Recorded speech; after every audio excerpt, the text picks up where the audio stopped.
Welcome to Media Path. I'm Louise Palanker. And I'm Fritz Coleman. Today's Media Path is taking us out into the open sea and through the gilded and glorious stairways, staterooms, and dining halls of the great ship Titanic, whose grandeur and gall both beguile and caution us as we continue to research and study and learn from the souls forever changed by her ill-fated voyage. Our guest, Nelson Aspen's newest book is called Kindred Spirits, A Titanic Tale, and he will join us very shortly. But first, Fritz, what have you brought aboard today? I'm going to talk about a series on Netflix called The Residents. It's another project by Shonda Rhimes, what they call Shondaland now, because I guess she owns a quarter of the streaming service. 8-part series. The Residents is the White House. And this is an Agatha Christie type mystery, very similar to Hercule Poirot, Murder on the Orient Express style. The lead, instead of Hercule, is the world's greatest detective, Cordelia Cup. A murder is committed in the White House during a state dinner. Cordelia is summoned by the chief of the D.C. Metropolitan Police to solve the crime. Like in most Christie mysteries, everyone in the building is a suspect at one time or another. Everyone has a motive. Everyone has disdain for the deceased. An interesting conceit in this one is that Cordelia Cup is a birder, a bird watcher, a bird enthusiast. The only thing that interrupts her investigation is that she'll take breaks on the White House lawn to look for rare birds. And she very cleverly uses bird behavior as a metaphor for human behavior, all helping her to solve this mystery. The murder victim is the head White House usher, played by Giancarlo Esposito. The other cast members you'll recognize, Jason Lee plays the brother of the president, who, even though he's a real slacker loser, is allowed to be a squatter at the White House. He's weird but funny. Jane Curtin plays the president's mother, whose sole mission is to acquire vodka.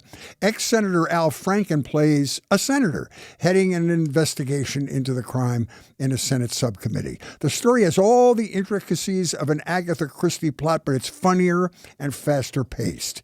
They lay out the geography of the White House, which is kind of fun. They've got hidden doors and secret staircases, and I wouldn't miss it. I couldn't help but wonder if maybe The Residents was going to be a test case for another Shonda Rhimes series. It seems like it would be a great recurring item. That looks amazing. It's really good. I'm going to check that out. It's just currently hard for me to watch things about the White House because everything political makes me so desperately sad at the moment. All right, so I am going to be recommending it's like a doc series, but it's like just 2 docs, back-to-back docs, like bookend docs. And it's called The Dark Money Game. It's on Max, based on Jane Mayer's book, Dark Money, The Hidden History of the Billionaires Behind the Rise of the Radical Right. The Dark Money Game features 2 complementary documentaries from Alex Gibney, which explore how dark, untraceable money and the forces pumping it into our 3 branches of government have dismantled our balance of power. The first part, Ohio Confidential, unravels Ohio's largest corruption case involving a secret $61 million slush fund, incriminating wiretaps, and the suicide death of an arrogant and powerful political lobbyist. Part 2, Wealth of the Wicked, traces the history of campaign finance law in America to Lewis Powell, who fought on behalf of Big Tobacco to silence any lowly citizen who spoke the truth about the dangers of smoking.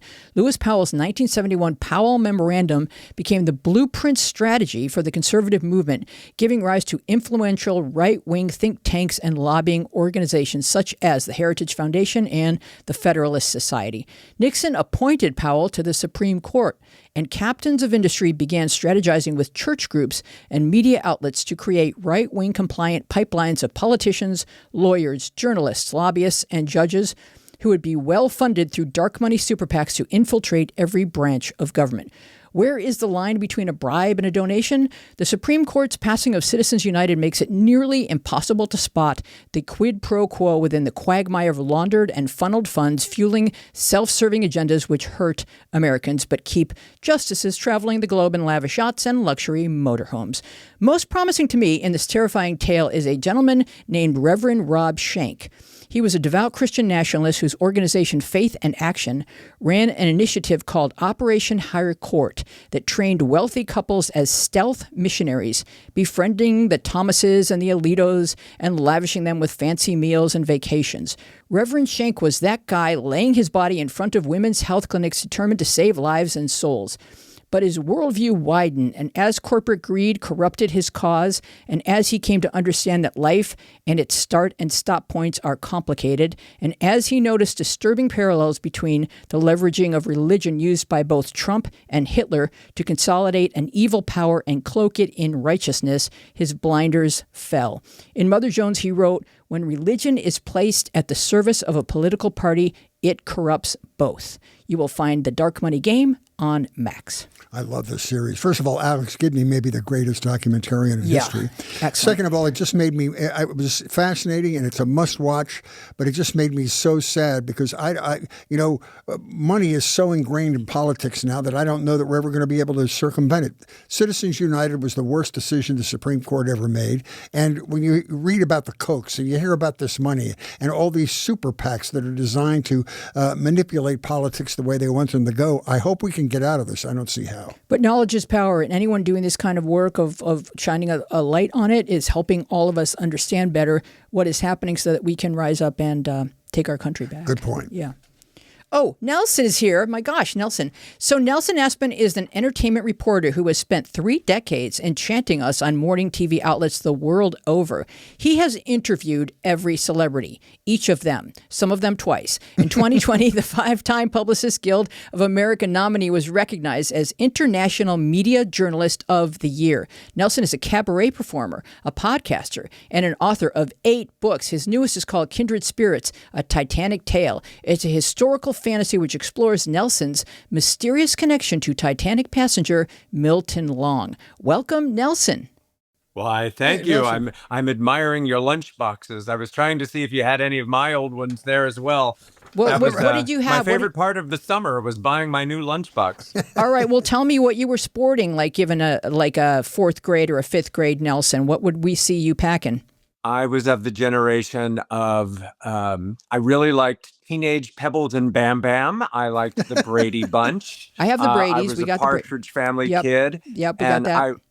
I would always have the night before the first day of school panic that my lunchbox, I had all the regrets. Oh no, I cannot go to school with this lunchbox Buyer's after all, remorse. even though I bought it you. in June. Oh. And then my mother, who was an artist, would go down to the basement and she would spray paint the lunchbox black and then put on hand paint groovy psychedelic 60s kinds of flowers and peace signs, and I would have a bespoke little lunchbox as I went trotting off to school.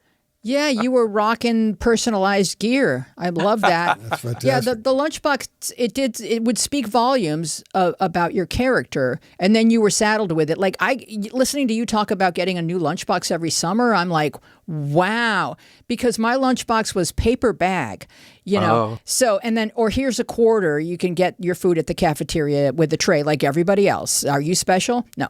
But yeah, lunchboxes, I think they're if you see them in person, they're embossed. So the art is sort of raised.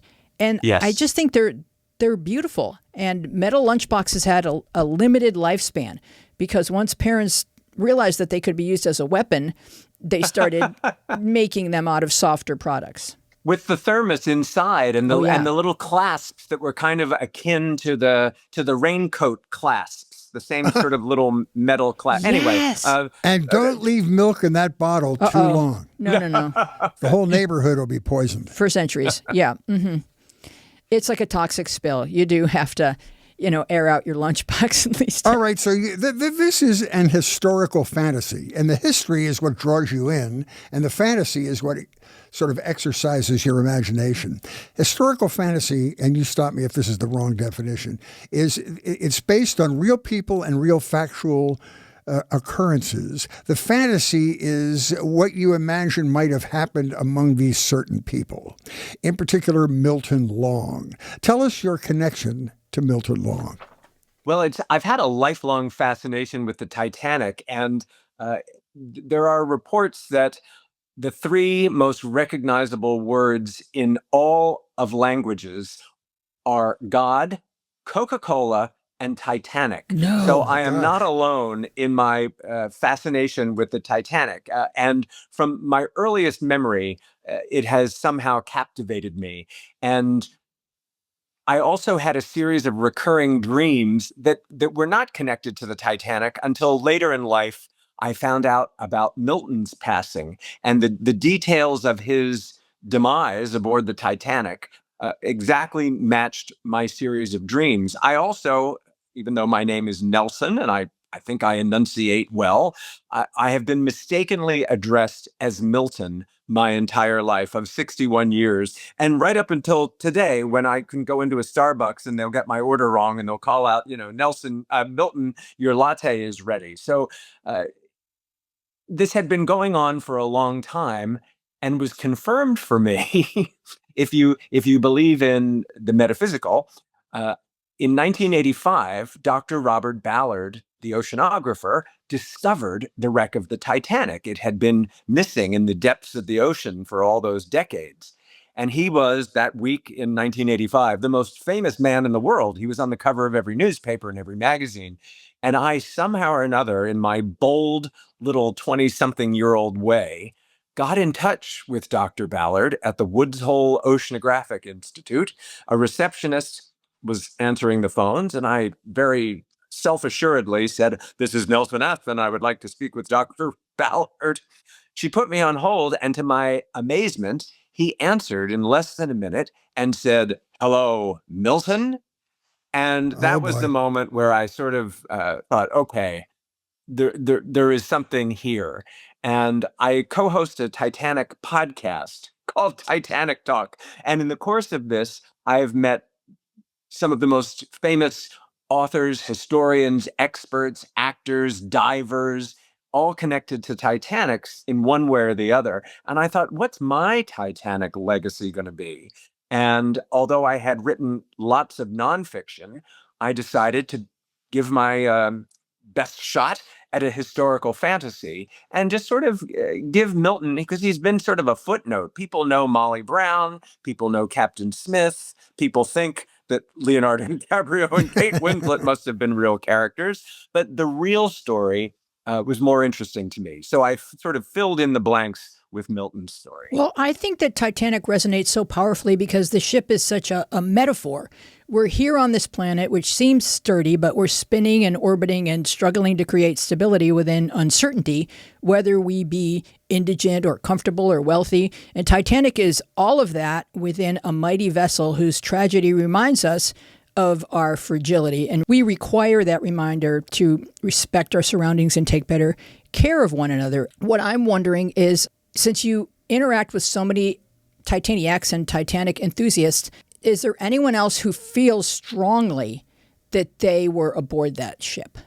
I have met an individual, a young man who is completely convinced that he was Molly Brown in a past life, which I didn't mean to chuckle when he told me that, but I find and people I've met over the years that believe they're reincarnated, no one ever seems to be reincarnated from, Milton Long or the guy down the street or just some innocuous individual who's not famous. They're always, I was Henry VIII, I was Cleopatra. It always has to be somebody notorious. Mm-hmm. So I kind of like that my past life as Milton Long is kind of obscure. And now, 113 years later, we're saying his name. We're giving him the attention he never got. So tell us about Milton. He was a bit of a dilettante, was he not? Like today we would call him a Nepo baby, or I'm not sure, but like describe Milton and why he was having trouble finding himself. There are not many details about Milton's life other than the fact that he was the only child of a wealthy Massachusetts judge, and his death certificate even lists him as a, quote, gentleman of leisure, which meant that he was very wealthy and he traveled the world on vacations. He came to the Titanic after a winter holiday in San Moritz. So, that sounds very, oh boy, talk about privilege. And yes, he was a first-class passenger. But doing a little bit of a deeper dive, no pun intended there, he also attended but never graduated from both Columbia and Harvard universities. So he was obviously, as the son of a judge, a very esteemed judge, so, a working professional judge, that he was kind of lost. So what was going on in Milton's life as the only child that he ended up not being able to finish school, that he was sort of roaming the world at the age of 29 when he perished, that it made it seem very sad to me. And I think under the constraints of the Edwardian times, he was not able to maybe live his best life. And hey, I was blessed to grow up in a world where I was able to come out as soon as I decided that, yes, I actually am in fact gay. There wasn't an issue with my being able to come out. And I think whatever was lost in Milton's life, because most 29-year-old wealthy men at that time would have been married by then.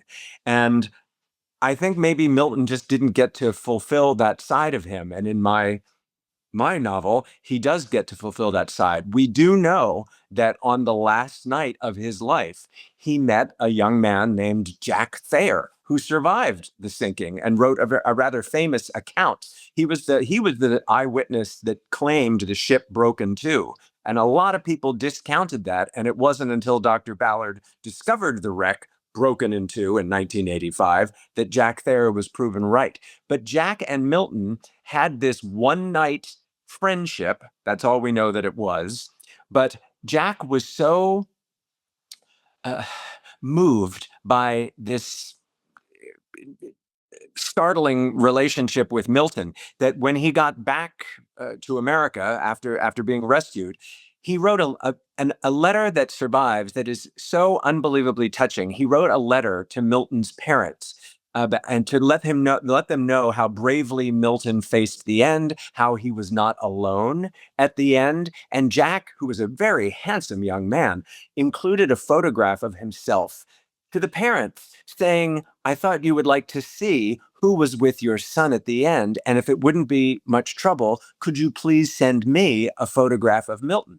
Now, I don't think you need to read between the lines too much to realize that is a love letter. It really is, and oh God, it was so touching, and it also was such a gentle, sensitive way for Jack to present this information to the parents, not knowing if the parents had a sense of who Milton was on that level. And so it could either be a friendship to the parents or it could suggest something subliminal, like this was a relationship we had for 24 hours. And I do want to say that Milton is the protagonist in your story. And your connection to him spiritually goes back even to the time when you were a young man, because you had a dream that was very similar to the way Milton passed in the Titanic wreck. Describe that. I grew up in a big farmhouse in Pennsylvania. And of course, we had a banister that led from the second floor down to the first floor. And I was the youngest of 5 kids. We all slid down the banister. That's what you do when you're a kid. So I would always have a recurring dream of sliding down a banister, but instead, like almost every night. But instead of getting to the end of the banister and getting off and stepping onto the floor, in my dream, I kept going into the blackness. So in the early 80s, this was before the internet, I had to go to places called libraries and bookstores. And I found a book that had the account. Jack was describing his friend, and Milton had not been I had not heard Milton's name at that point. And he was describing how his friend died. Jack was the stronger swimmer, so he leapt from the deck, and Milton, being the weaker swimmer, decided to straddle the railing. And of course, we all know how the angle that the Titanic was at. That's terrible grammar, but we all know the angle that the ship was having. And Milton straddled the railing like a banister. And Jack described how he saw Milton get pulled into the black waters. And that was a revelation for me. So Milton was on the actual banister, like if the ship were level, that you would be holding as you walked around to keep your footing if it were a windy or wet day. And Milton thought, and I guess that both young men were thinking, they're not letting men, even first-class men, they're not letting men into the lifeboats. As this thing continues to take on water and list, he's thinking, if we can get ourselves in the water, these lifeboats are half empty. Somebody will take me aboard. And that was their last attempt to save themselves. Worked for Jack, did not work for Milton. Yeah, they knew they had to get off the ship somehow. And for Jack, who landed in the water, he was able to swim to an upturned collapsable. and he spent hours out there in the frigid cold, balancing atop this inverted collapsible boat until he was rescued. Jack, this thing is, when people think about, oh, well, you survived the Titanic, so you went on to live happily ever after. There was not a lot of happily ever after for anyone who survived. Jack is a prime example. Jack Thayer was very wealthy, went on to marry and had 4 children, I believe. But at the age of 50, he was so traumatized by he lost a son in the war. He lost his father on the Titanic. He lost his mother, who survived the Titanic, but she passed away on the anniversary of the sinking. And Jack, at the age of 50, took his own life. And I think people don't appreciate how much post-traumatic stress the survivors would have experienced as a result of that. I appreciated that about your book. You talk about that. You had people that had survivor's guilt. You had people that suffered PTSD for the rest of their lives, and you had suicides. It's also possible that Jack was a closeted gay man, and that takes a toll. Oh yeah. Well, I mean, I think that's the whole point of the story. And the other especially in those times, for sure. And the other end of the arc is you talked about these guys met on the ship, and this was at the peak of the Edwardian repressiveness about being gay and being flamboyant. But the other end of your story, the sort of X-ray opposite of your story is the current era, where you bring them into the sort of more liberal, racy environment in which gays can survive these days. He comes to rescue Preston, who's actually, of course, Nelson. That's right. I because I wanted to set the story in 2025. I rather than be Nelson, I put Milton inside Preston, but it is my story, that my experience, and I felt like, well, Milton couldn't have that kind of experience in 1912, and so after he's pulled into the icy North Atlantic Sea, the next thing he knows, he opens his eyes and he's in a nightclub with a man's lips on his. And so begins this odd couple story where you have the repressed, uptight guy and sort of flamboyant, hedonistic guy, 2 souls, 1 body. And they have to not only solve the mystery of Milton's unrequited love, Jack, but they have to find a way to get along. And they actually end up helping each other in a buddy movie kind of way. They both learn lessons from each other. Mm-hmm. In all your research, did you ever make connection with anybody from Milton Long's real family? No, it's very sad. Having visited his grave in Springfield, Massachusetts, the Long family actually had 8 plots in the cemetery, and the only ones that are occupied are Milton and his parents, which to me, again, reading between the lines, says that they were the Longs were either hoping to have more children, which didn't happen. They just had Milton, or they were hoping Milton would get married and give them grandchildren. So here are these 8 plots, of which only 3 are occupied. Now, let's talk about some of the places that Preston travels, because I'm imagining as I'm reading that you, Nelson, went to all of these places, including the grave of Milton Long's family grave. You went to the Thayer's house. You went and you spoke to neighbors. You went to Ireland. You went to Titanic events. You went to festivals. You went to the Queen Mary. I mean, were all those were real trips that you had taken, or were they taken in research for this book?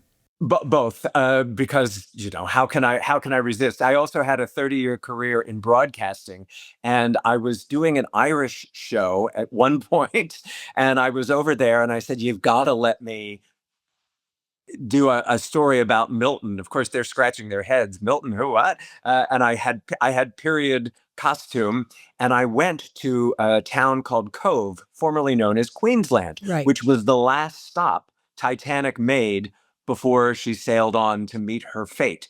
And they have a marvelous Titanic Trail tour there. And I showed the viewers, I took the viewers on the tour of the Titanic Trail with me as Milton.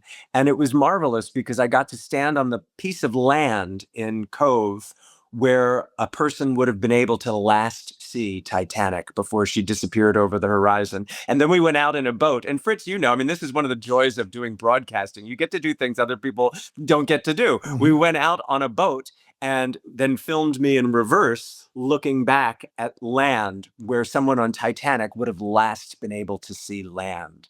And Milton and Nelson waved to each other. So it made for good television. But that is interpreted in the book as well. What really surprised me in reading your book and doing some research on your various podcasts and watching that documentary, Ship of Dreams, the network of Titanic enthusiasts is unbelievable. There are so many people that have devoted all of their extra energy to Titanic. In that movie, the guy from Australia that collects all the memorabilia, I mean, really expensive pieces. And I thought it's so fascinating to me how people are drawn in by this story.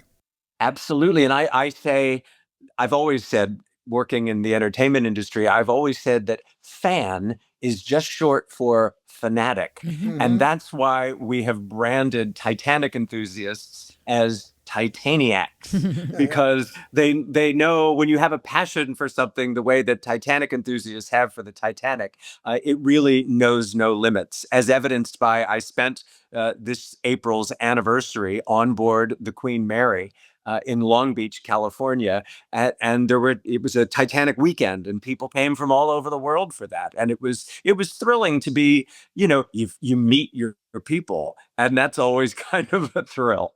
Yeah, Zach, the gentleman from Australia, collector, from the Australian rabid collector, discussed a really interesting topic that I think works for a discussion about Titanic or any kind of fandom where you collect things. You have this desire to accumulate things. How do you feel about that? How do you feel about private collectors like Zach having hundreds of thousands of dollars worth of titanium memorabilia, taking it out of the public awareness universe so the public can't enjoy them and see them? It's funny you say that, because just recently someone purchased, I think it was Archibald Gracie's. It was a sort of notorious figure from Titanic history. They purchased a letter of his for, I think it was $400,000. And I thought, gosh, just to put it in your safe. Yeah, you spent. Yeah. I mean, that's really serious collecting. If you spend all that money on a letter that you're just going to put in your safe. Whereas, and I'm all for people collecting things. I think if you want to, I've gone through all that. And when I left Los Angeles after 22 years, I realized I needed to, to come back to New York City. I needed to downsize. So I was like, okay, never love something that can't love you back. So I started getting rid of things and getting rid of things. But I understand the need to collect. But I find it very interesting when I see these exhibitions and people talk to me about, well, how do you feel about disturbing the wreck of the Titanic? And I agree, it's dangerous. Look at the recent Titan implosion of the submersible. I mean, Titanic tourism, not good. I don't think you need to dive down to the wreck. It's not safe for you, and it's a hallowed spot. It's grave for hundreds of people. But because when the ship broke, everything poured out of the ship and has littered the ocean floor. So I think that's fair game for archaeologists, for historians to get those artifacts and to display them in exhibitions and museums. I think that's very valuable, and it's very moving, and it's very educational.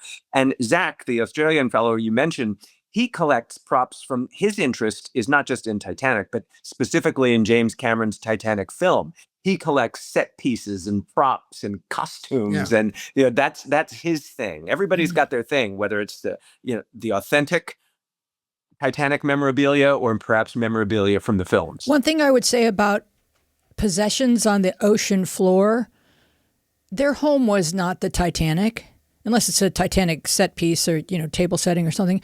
The home of those personal possessions was not on a ship. It was with those souls who owned them. So I think those could be rescued from the ocean floor and placed somewhere dry where someone could appreciate what mattered to those people enough to take it. When you go on vacation, as George Carlin has taught us, you take a tiny version of your belongings. And so those are things that you either need or that are meaningful to you. So if we can get them off the floor of the ocean, someone's compact or someone's cigarette lighter, then why not? That's my feeling about it. It's like, plus it's a lovely way to remember these souls who have passed. And if you were to ask them in heaven or wherever they are at this moment, wouldn't you like to be remembered? Wouldn't you like people to discover what your life was like and maybe a little of your environment? I think that's kind of an honor. I don't think that's a bad thing. Yeah, I think, in many ways, that was how they identified recovered bodies in the days and weeks after the tragedy. Bodies were recovered, and some were not recognizable, but were able to be identified. Pardon the sirens. You're in New York City right now. By the monogrammed jewelry. Milton had on a watch and some cufflinks. That was helpful in identifying him as well. Putting the initials against the manifest. And I wanted to talk for a moment about your friend's film, Ship of Dreams, Titanic Movie Diaries. It's such a specific conceit for a film and so lovingly done. What she does is I guess, initially after the filming, those folks 20 years ago or whenever it was had written out their diaries of their experience, because going to work on that film set was quite different than other film sets. And some of them even hadn't done a lot of film work. So here they are in Mexico having these phenomenally impactful experiences and then documenting them, probably for what was a book, I'm guessing. Yes. Alexander Boyd, who is my Titanic Talk podcast co-host, has been a friend of mine for 40 years. And, I was a Titanic nut before James Cameron's movie. And she had an audition. She was a young actress, and she was auditioning for a part in the film. And he had asked actors to audition, write their own monologues based on an actual Titanic character. And she came to me, with her hands up in the air going, "What do I do?" And I was like, "Come into my library, young lady." And I helped her write a monologue. She got a part on the film, and she went down to Mexico and became friends with all the, they were down there for months. She had a bit part, but she made friends with all the other bit part actors. And she had the idea to have them write a diary of their experience, because they knew the film was either going to be a massive hit or a massive bomb. But either way, it would be memorable. 25 years later, she is now a filmmaker, and she reunited many of those actors to read their diaries from 25 years before for the first time. It became very emotional because they were looking back at something they'd forgotten about or had put into the past. And she made this documentary, and I am in the documentary as well, explaining the process of getting her audition. So part of this Titanic family, so to speak. It was so fascinating. And one of the fascinating things was, even if there were non-speaking roles, even people who describe what it was like to be an extra, being on that film changed their lives. And even if it was insignificant in the making of the movie, these people considered it one of the greatest honors of their lives. And it was really a joyful thing to watch it, and very touching, and all they had to go through.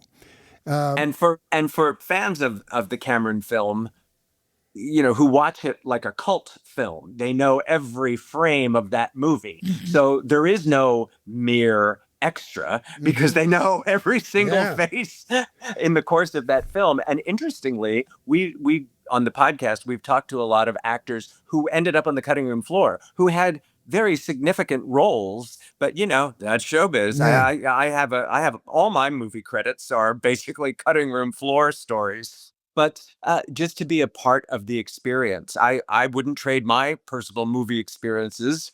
Just because I ended up on the cutting room floor doesn't mean they weren't great experiences for me. And I'll tell you another thing I was impressed with. I mean, we all know this. We're all sort of close brushes with show business, but the specificity in recreating the environment, like the pattern on the rugs were the identical patterns on the rugs of the original ship. The making of the silverware was manufactured and the embossing was exactly the way it was on the ship. Things that wouldn't occur to a typical viewer. It was so impressive. Well, that's why James Cameron, is known for his fastidious attention to detail. And for me, in many ways, I've said it before. I'm not making any great revelation, but the story, as James Cameron wrote it, it's kind of a a Romeo and Juliet story. These fictional characters played by DiCaprio and Winslet. Yeah, I think it would have been so much more interesting if you told some real stories of real characters and not just a made-up Romeo and Juliet. But for me, the appeal of that film is the art direction and the cinematography, and seeing that attention to detail that you mentioned. That's what led Zach, the Australian collector, to want to collect it, because having a cup, a saucer from James Cameron's Titanic is really like having one from the real ship. And the one lady said she even had to wear authentic underwear under her wardrobe. Everything had to be authentic. Yeah, they were. And they had etiquette classes. So even the extras, maybe just walking down the stairs, had to have an etiquette lesson, how the posture would be, where a lady would hold her purse, or how the gentleman would escort the female. It was, the attention to detail was fantastic and admirable, and should inspire other filmmakers to follow that kind of attention. Right. It really does pay off on the screen as people watch it over and over, taking in every detail and just adoring it. So I'm wondering if Titaniacs have the manifest and have explored the lives of every passenger, or are there still stories left to mine? Oh, well, my book proves that there are a million stories still to be told. Every single passenger on that ship, whether they survived or perished, is worthy of their own story, their own novel. And so are their descendants, their loved ones, the people on board the Carpathia who rescued the survivors of Titanic, the people on board the Californian, which was the ship that did not come to the Titanic's rescue. They turned off their telegraph system and went to bed. They saw the rockets being fired. They were only 10 miles away. They could have gotten there and fished everybody out of the water, but they went to bed. They didn't know, because they weren't red rockets. They were white rockets, and so they were not, they thought, oh, I guess they're red rockets were for distress. That was something I learned from the film, that they didn't even have red rockets. They didn't have enough lifeboats. They didn't have binoculars. The lookout was operating just with his eyeballs. They forgot they left the binoculars back on land. You know, there's something to be said about a native voyage where you're still shaking everything down. You don't have it right yet. You know, it's a brand new ship. So you've made some mistakes, just like in anything else we do in life. The first time we do it, we don't do it as well as the 20th time we do it. So there are mistakes and there are mistakes. Oh, sure. And I think the colossal mistake of Titanic was the hubris of the company saying this ship. They were not advertising it as unsinkable, but they really believed that technology was so advanced that it was unsinkable. They had all the confidence in the world. Famously, they did not have enough lifeboats on board. However, they had more lifeboats on board than they were legally obliged to carry, because the custom was based on the weight of the ship that determined how many lifeboats. So Titanic was not violating any laws by not having enough lifeboats. They actually had more than they were required to have. But it set up new protocol for slowing down, keeping your communication open 24 hours a day, carrying enough lifeboats. So mankind learned from this terrible kind of 9/11 style disaster. Right. And nothing like Titanic had ever happened before. And it definitely marked the end of the Edwardian age, because people's ideas and ideals were shattered by Titanic. It was a global catastrophe, and that put an end to the Gilded Age in many ways. And it's not a surprise that World War I followed soon after. So what are some stories beyond Jack and Milton that you can tell us that are little told but very interesting? Well, there was a perfumer, Adolf. I can't remember his name off the top of my head, but I used a lot of these characters in the book to color Milton's experience on board the ship. And this perfumer did survive, but he had in his possession vials of his new perfumes that he was bringing to America.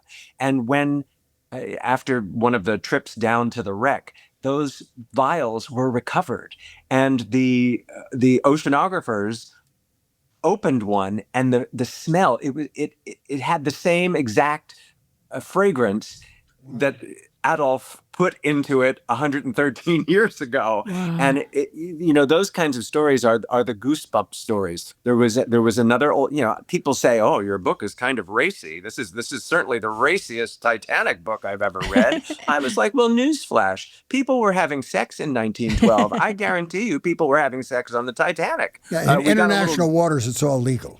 Yes, that's right.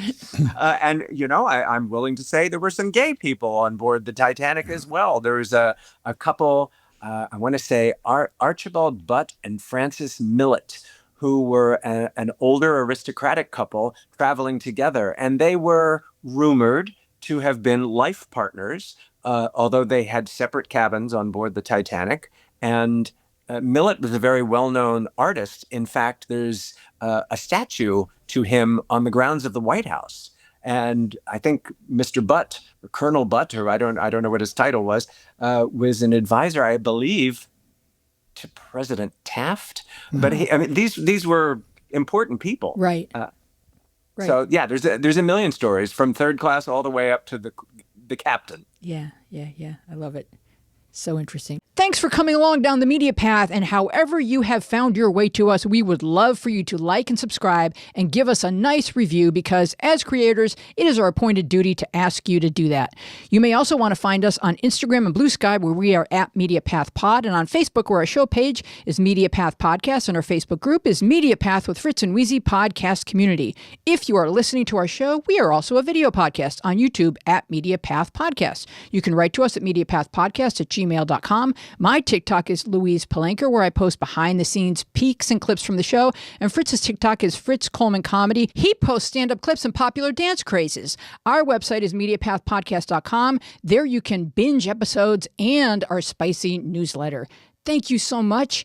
On with the rest of the show. You brought it up earlier. Most of your research and your enthusiasm happened pre-James Cameron's movie. Yes.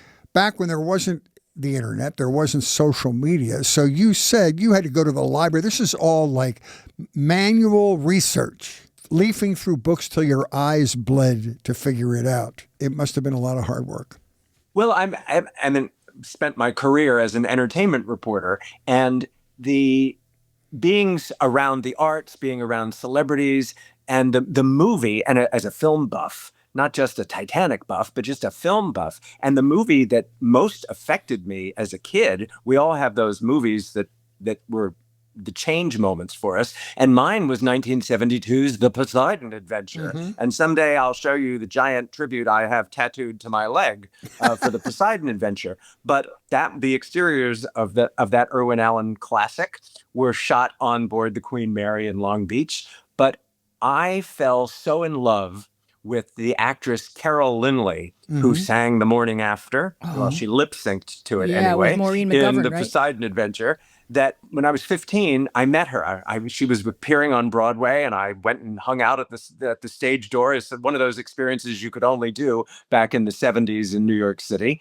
And she and I became lifelong friends. And we would go to Poseidon Adventure conventions and screenings together. When I lived in Los Angeles, I would take her to lunch once a month.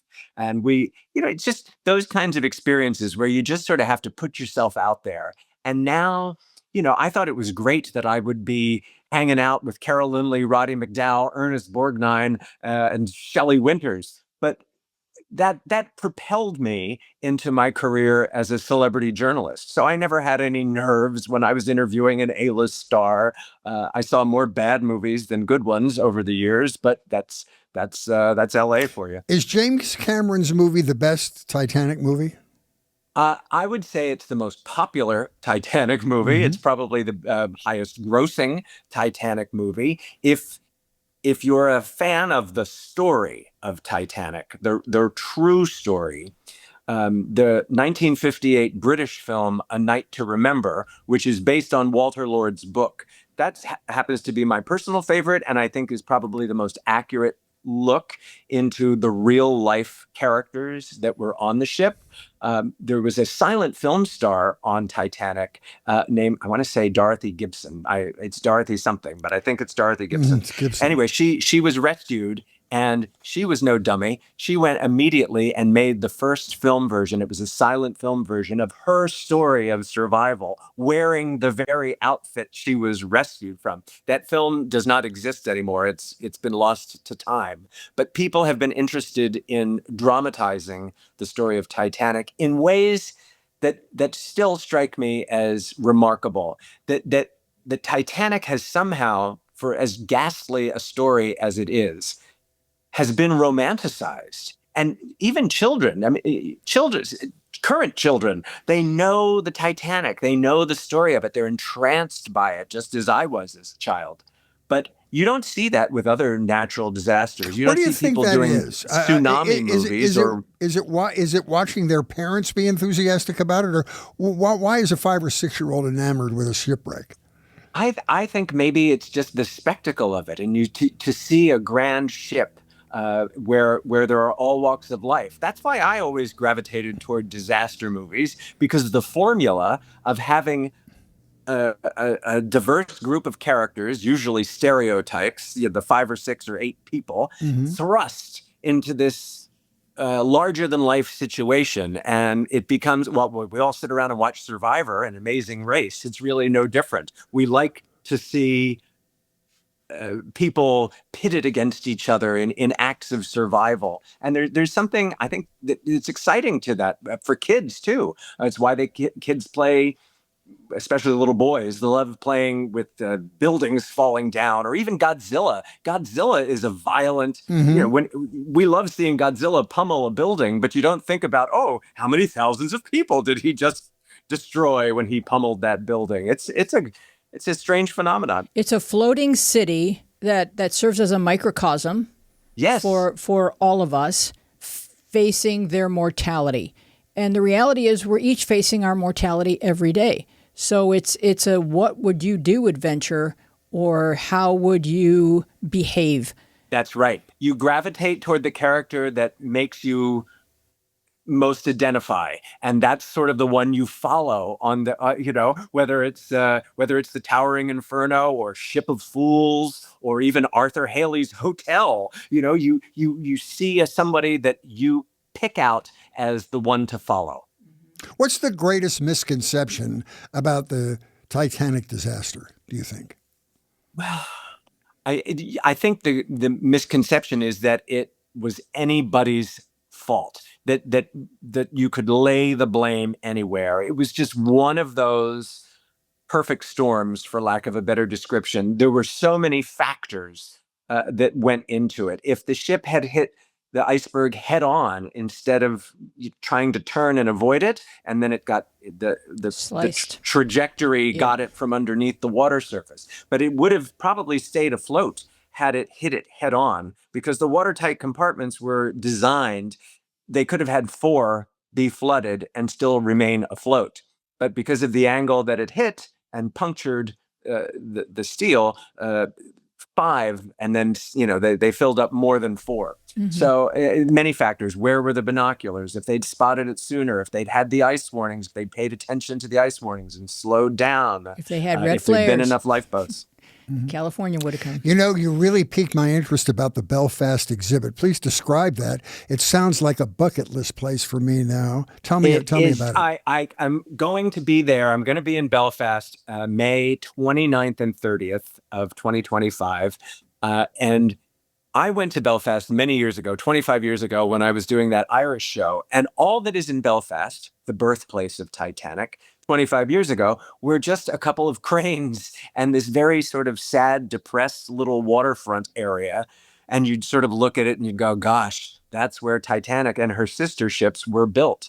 Well, flash forward to 2025, and thank God they have built this world-class Titanic Museum, and they turned the Harland and Wolff offices where Thomas Andrews designed the Titanic and her sister ships. It is now a hotel and bar, and I'll be getting to do a book signing in the very place where Thomas Andrews, you can see the windows are magnificently restored, and I will be there. There's also a Titanic Distillers. Titanic and her appeal has arguably saved Belfast. It's now a major tourist destination, world class. When you stop blowing up each other, you can start building things. You know An what? excellent And point. Kindred Spirits isn't only the name of your book. Where else do we find that occurring on the planet? Well, there is actually a Titanic Distillers where I will be doing a signing, and they actually sell a distilled beverage called Kindred Spirits. So we have to devise some sort of terrific Titanic Kindred Spirits cocktail. But I think Kindred Spirits are everywhere, and I am also a singer, and I'm developing a concert show that I'll be doing in New York City this summer called Kindred Spirits, where I will tell some of my Milton stories, sing not Titanic songs, but sing some of my repertoire as it pertains to my stories about Milton and memories of the Ship of Dreams. Is there a movie about Kindred Spirits, do you think? I found the interesting part of it at the beginning when you're talking about the repressive nature of the Edwardian era and how people had to suppress whatever their feelings were. And I think there's something to be learned by that today. And then it goes into, the current gay environment. And I think it makes a great arc that people would find interesting. Well, Fritz, from your lips to God's ear, I'll get right on that. My agent is working diligently on trying to secure a film development deal, so stay tuned for that. I think the fact that it's really the first gay Titanic story is noteworthy. We had part of the appeal of James Cameron's film, aside from the grand spectacle. My story doesn't have that grand spectacle. It's a love story and it's a mystery, but Kate Winslet's character was so interesting because she was a repressed woman in 1912. She wanted to be free-spirited, but she was constrained by her place in class, her class position, which is why it was so scandalous that she was taking up with this young homeless guy played by Leonardo DiCaprio. Similarly, my character is repressed because of his sexuality.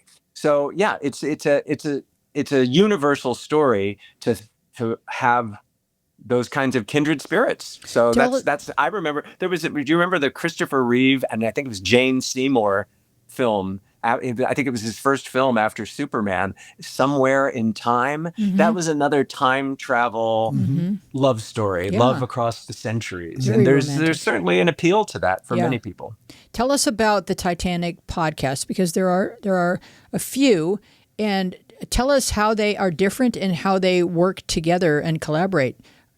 Thank you for asking, Wheezy, because there are several Titanic podcasts, and Alexandra and I decided initially to start ours as a way to promote her documentary. That was the birth, the nucleus of, we'll just do a few episodes and it'll help promote the documentary. But Titanic enthusiasts are everywhere, and we all of a sudden got jettisoned into the family, the community of Titanic podcasts, of which there are many, and some take a very historical tone. Some are more fan-based. Some are based around the James Cameron film. So there are many different flavors, and you would think, because we live in a competitive world, especially in terms of entertainment, and when we got to the Queen Mary for Titanic weekend, there were two other podcasters there, and we decided that the We Three podcasts would do a group podcast as one unit. And that's what's kind of remarkable about the Titanic community. It's not competitive. I'm sure there are some snarky people out there somewhere, because that's human nature. But in our experience, everybody is very happy to support each other. And there's one podcast about the James Cameron movie called Titanic Scene by Scene, and they literally go through the entire film and parse every single scene. They know the dialogue by heart. It's pretty astonishing. But we hate the Lusitania We've had them podcasters. on Titanic Talk, and they appear in the documentary as well. And they talk about diehards. They literally, their entire podcast went through literally scene by scene. So that's another example of no one goes, not even the most insignificant background player, seemingly insignificant, is not, because people are dissecting every bit of it. And another thing I found fascinating, and in the film they interviewed these guys on the street, not only are there people who love Titanic memorabilia. There are people, sort of ancillary collectors, that collect White Star ship line memorabilia just because that was the company who owned the Titanic, and others. They love White Star plates, and it's unbelievable. Well, when you go to some place like the Queen Mary in Long Beach, you can imagine how popular the gift shop is. They know, that these people want this stuff, and you can't. I'm going to the Titanic exhibition in Boston, May 14th, and I'll be signing books at the exhibition, and I can't wait to see the exhibition. But hey, I also can't wait to get to the gift shop. It's really cool. I was on the maiden voyage of Cunard's new Queen Anne ship in January. I was invited to be a guest speaker on that, and it was amazing. Wow. But I had to get the special Cunard maiden voyage sweater. Oh yeah. You can't just. It's not enough just to have a photo. Sometimes you got to have a souvenir as well. You got to have the gear. Oh yeah. Now you're official. No, that's really, really, really cool. And I guess there's just something about it that's so romantic, or an idealized slice of life. Yeah, you brought up a great explanation for what this is in the overview, and I would just like to be a little more specific in your explanation. Sure. I think this is a great example of fate, and that is that regardless of how much money you have, the Astors and the insinkable Molly Browns, when fate strikes, it has nothing to do with your wealth and your class and where you're from. It's this momentary thing that happens to everybody, and it happened to all these people at a simultaneous moment in history. It just humanizes us, and then and so every class of that ship became, even though way more people in steerage lost their lives, but everyone was losing their ship, or their safety upon that water was disintegrating beneath their feet, and they were all united in that space. What's the next historical fantasy, Nelson? Well, I have another book coming, which will actually be my 10th. I can't quite believe it. I'm getting into double digits now. I'm a regular Jackie Collins. The 10th book is coming in February, and that's the third in my autobiographical trilogy, Dancing Between the Raindrops. And the Dancing Between the Raindrops series came about because people were asking me for my memoir, and I was like, well, I don't know that I can actually recall everything to the degree that I would need to be 100% accurate. I mean, if you're going to write your autobiography, you better be darn well accurate. So I thought, I'll dramatize it. I'll sort of fictionalize it, and it'll be semi-autobiographical. And so the first one was my life in New York in the 80s, and it was very popular. So I was asked to do a sequel. So I went into my 22 years in Los Angeles, and my time there covering the O.J. Simpson trial and the Northridge earthquake, my experiences during the riots. You were there too, so you know those cataclysmic events. But it was my story, my experiences of that time. And then the third installment coming in February will be Dancing Between the Raindrops, Happily Ever After, which is what happened when I moved back to New York and fell in love, got married, and built my dream home, and started writing novels. So, do you have a website where people can buy all your books? I sure do. Well, you can buy everything on Amazon, but my website, which always has my upcoming appearances, latest TV appearances, all the books, that's nelsonaspen.com. Not Milton, nelsonaspen.com. Wow. I wonder if there's any other people who feel that they had previous lives and have been called by the name, just something, you're saying that there's just something innate or subliminal that causes people to use. Yeah, especially the main guy in Titanic research doing that over the phone, having never met For you. Dr. Ballard to That's call me wacky. Milton was really like a pinch me moment. But I've been dancing between the raindrops my whole life, and that title actually came from my dad, because I was running around living my best life, or been a little wild in the 80s in New York City, and I would go home to Pennsylvania, and my dad would just he'd say, "How do you survive? It's like you're dancing between the raindrops." And it's kind of if you can pull it off, it's a marvelous way to live. Well, the 80s was especially fraught, and so my brother came out. I made it through. my brother came out to me in the 80s, and the first thing I said, of course, was, "Are you okay?" Because that was a really scary time to have a loved one who was in LGBT, because it was such a plague. For sure. And boy, if in 2020, when we were all dealing with COVID, a lot of us were having flashbacks to the 80s, because it was that those of us that remember the 80s, there were a lot of times during COVID where you'd think, I can't believe this is happening again. Could it? It felt eerily familiar.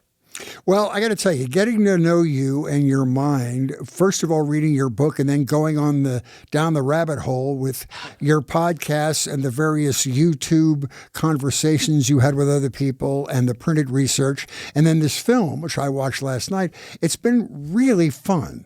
And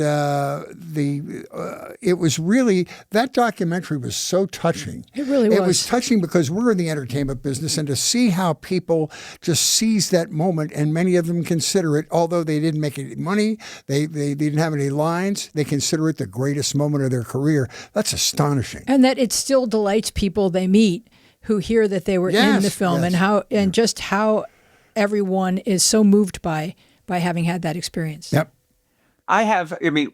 We've all had our encounters with the rich and famous over the years. I have a picture of myself with Jennifer Aniston, who I have known since we were teenagers, because her dad was on the same soap opera I was on. So I've known Jennifer Aniston. Were you forever. on Days of Our Lives?